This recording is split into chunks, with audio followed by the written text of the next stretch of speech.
Hi, Mystery Recapped here. Today, I'm going to explain an American horror thriller film called Old. Spoilers ahead. Watch out and take care. It's time to get Shyamalan. At the start of the movie, the Kappa family gets invited to a resort for a holiday trip. The parents, Guy and Prisa, have never heard of the resort before, but nonetheless, they are excited. Once they reach it, the entire staff greets them, including the manager himself. A woman then arrives and gives them welcome drinks. After a while, she leads the kids, Trent and Maddox, outside, while several other people are chillin'. At the candy station, the kids meet Idlib, the manager's nephew. Trent immediately befriends him, and the two start exploring the place. Meanwhile, Maddox and her parents get into their bathing suits and have a fun time on the beach. At first glance, it appears as if the family is about to have the time of their lives. However, little do they know that they are in for one hell of a horror ride. Probably a twist ending, too. The next morning, we are introduced to the other families over breakfast. Charles, a renowned surgeon, has come along with his mother Agnes, his wife Crystal, and their 6-year-old daughter Kara. Crystal hits on the waiter right in front of her husband. I hope I get super rich someday so I can have a broken relationship too. Then there is the Carmichael couple, consisting of Yaron and Patricia. The latter is suffering from epilepsy, which often causes her to have seizures. Even today at breakfast, she experiences a violent seizure, but luckily the surgeon Charles helps her up. Meanwhile, the resort manager approaches the Kappa family and tells them about a beautiful beach that lies just 5 kilometers from there. He also mentions that he has already arranged a vehicle and other essentials for their trip. Guy and Prisa are perplexed as to why they are being treated like royalty. Nonetheless, they agree. Shortly after, the family boards the bus and gets ready for their trip. To their dismay, Chris and his family also join in, making the trip not so exclusive. After a while, they drive past a gate that clearly says off limits. None of the guests notice it, as they are too caught up in their own activities. Once they reach the end of the road, the driver drops them off and points them in the direction of the beach. He doesn't even bother to escort them there or carry their belongings. Before leaving, he mentions that he'll pick them up at 5 p.m. In the next scene, the group continues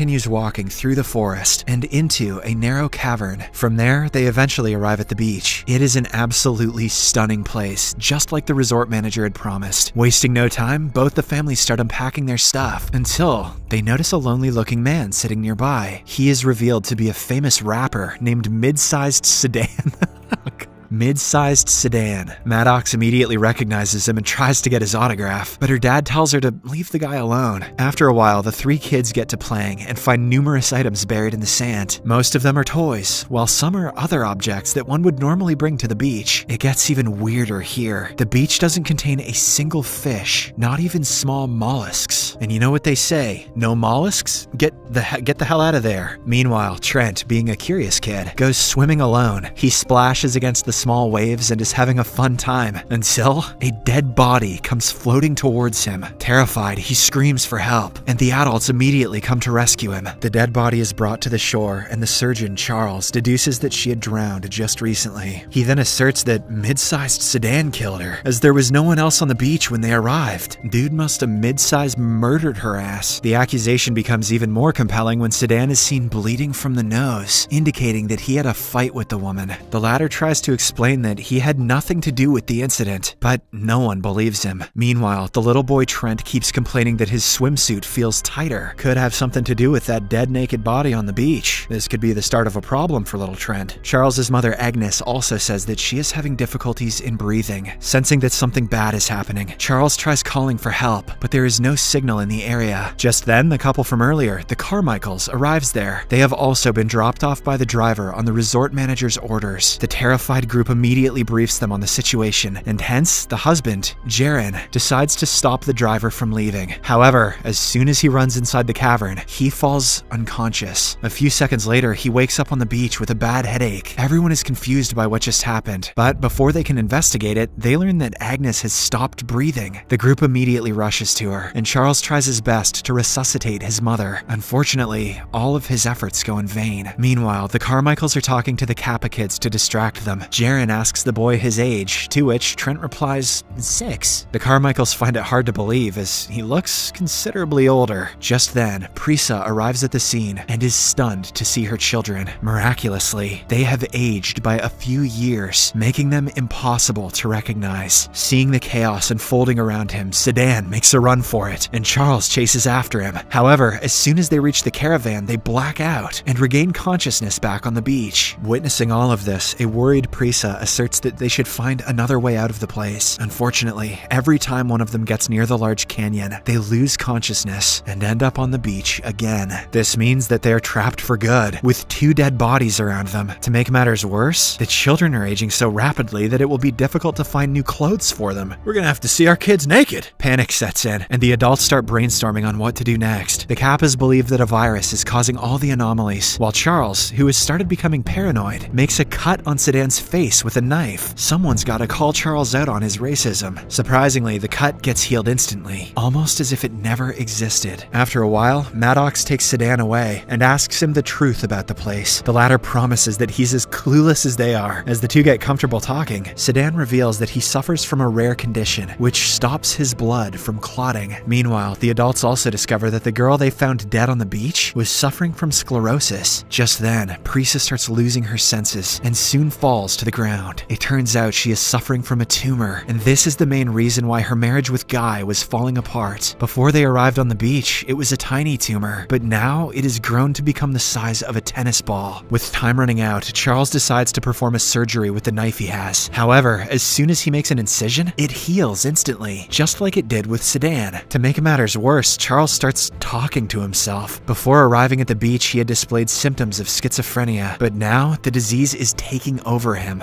Nice try, Charles. We know you're just racist. Fortunately, the rest of the group helps him snap out of it so that he can continue with the operation. Charles then makes another cut near Prisa's abdomen, and this time, everyone holds the opening so that it doesn't heal. They only release it after Charles takes out the giant tumor, and as soon as the wound heals, Prisa regains consciousness. She is no longer sick now. Unfortunately, their happy moment doesn't last long as they realize that the dead woman from earlier has now turned into dust and bones. Her body has been taken out only a few hours ago, but somehow it has completely decomposed. Prisa, who is a museum curator, examines the bones and explains that something like this takes at least 7 years to decompose. This is when the group finally realizes that time is moving faster on this beach. Prisa calculates it precisely and concludes that half an hour here is equivalent to a full year in human life. Elsewhere, the kids, Trent and Kara, are seen munching on the remaining food. When they return, everyone is shocked to see them all grown up. Not only that, Kara is heavily pregnant with a child. They must have had sex like 7 seconds ago. Realizing that she may give birth any time now, Charles and the others lay her down and prepare to get the baby out. Crystal also wants to be with her daughter, but she passes out due to anxiety. When she wakes up, she finds out that Kara has given birth to a baby, but it is now dead. Time moved so fast for the baby that it didn't even get a chance to consume food and build its muscles. Trent looks at all this and becomes confused, as despite being a grown-up, he still thinks like a 6-year-old. On the other hand, Charles has started to lose it. In one instance, he threatens Jaren to go away, while in another, he tells his wife to put on makeup, saying she looks ugly. Charles eventually crosses the limit when he grabs Sedan and repeatedly stabs him with a knife. The poor rapper doesn't even get a chance to heal due to his condition, which prevents blood from clotting. Devastated, Yaren decides to cross the waves and call for help, saying risking his life is better than dying here slowly. After he leaves, Guy slowly takes the knife away from Charles, who at this point has become totally paranoid. Seeing this, he suddenly realizes something. All the families that arrived at the beach had something in common. At least one of their members was suffering from an ailment. For instance, Prisa had a tumor, Charles was suffering from racism, Sedan had a rare blood condition, and the dead woman was suffering from multiple sclerosis. Guy then asks his wife where she got the invitation card. Prisa reveals that she got it on a random sweepstakes, which was on the back of her pharmacy receipt. This concludes that the resort owners already knew their medical histories. In the next scene, when Maddox goes for a swim, she comes across a dead body. It is revealed to be that of Yaren. Thank God I couldn't pronounce that guy's name. shame. He must have blacked out inside the water and drowned, similar to what happened to the woman from earlier. Seeing him, Patricia cries in agony, while the remaining group becomes even more devastated as they have literally nowhere to escape. However, Kara does not want to give up so easily. She decides to climb up the canyon and almost succeeds in it. Unfortunately, just as she reaches the top, she blacks out and falls to her death. Seconds later, Patricia starts convulsing violently, and she passes away too. In this way, 2 more corpses are added to the collection. Soon, the day turns into night, and the Kappa couple slowly starts losing their senses. At this point, they can't even recall why they are trying to leave this beautiful place. On the other hand, their children have unearthed a book, which apparently belonged to the people that came before them. In it, the names of all the people are mentioned, along with their addresses and ailments. Just then, Trent's attention is diverted by a light coming from the top of a hill. On a closer look, he finds out that it is a camera. This means that someone is inspecting them closely. Meanwhile, Charles, who has become a ticking time bomb, slowly approaches Guy to finish him off. The latter cannot see it because he has become nearly blind. Soon, Charles lunges at him and starts slashing his body with a knife. Prisa is just nearby, but she cannot hear it as she has become deaf. However, when she eventually finds out what's going on, she grabs a rusty knife and attacks Charles with it. She manages to make a small cut on his arms, but this is enough to kill him as the rust immediately enters his veins. Elsewhere, the siblings slowly enter the cave where they run into an aging Crystal. She doesn't want anyone to see her hideous face, so she tries killing the children with rocks. However, when she tries picking up a big one, her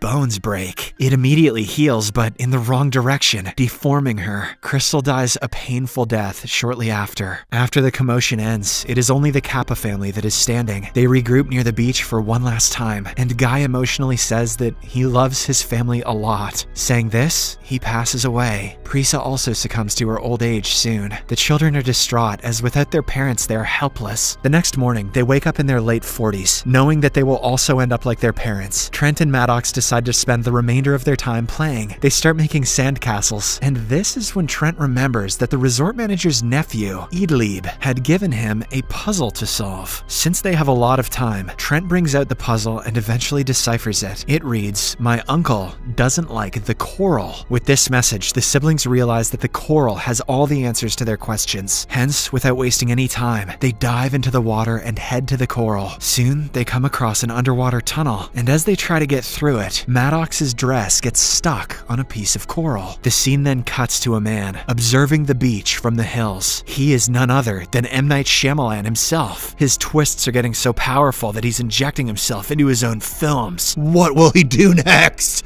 What will he do next? What will he do? But actually, he is none other than the driver who dropped the families off there. After confirming that everyone is dead, he calls his boss and briefs him on the situation. Then, he packs his belongings and leaves. Following this, we are taken to a lab where several prominent scientists are researching different medicines. The resort manager is also there, and he tells everyone that Trial 73 is over. He also reminds them that because of this beach, they have been able to save millions of lives using their medicine. You would think after 73 trials he wouldn't have to give this speech anymore. Here, we get to know that the resort is actually a sham for a medicine company. They use the beach to conduct clinical trials on people so that they can get the results in a matter of minutes as opposed to years. The welcome drinks that they provide to the guests are actually mixed with trial medicines for their particular illnesses. Elsewhere, we see the Kappa siblings, who have somehow managed to survive the deadly waves. They are now back in the resort with the notebook they found on the beach. Soon, they find a police officer who is also on holiday and tell him everything that happened to make him understand. The siblings even hand him the notebook, which has the list of all the missing people. The cop makes some calls and concludes that the people are actually missing. The fact that there is a capable policeman in this movie is the real twist. In the final scene, the medical lab is busted and all the scientists are taken into custody. As for the Kappa siblings, they are escorted home in a chopper. Subscribe for more videos like this, turn on notifications, and leave a like to help the channel out. Thank you for watching.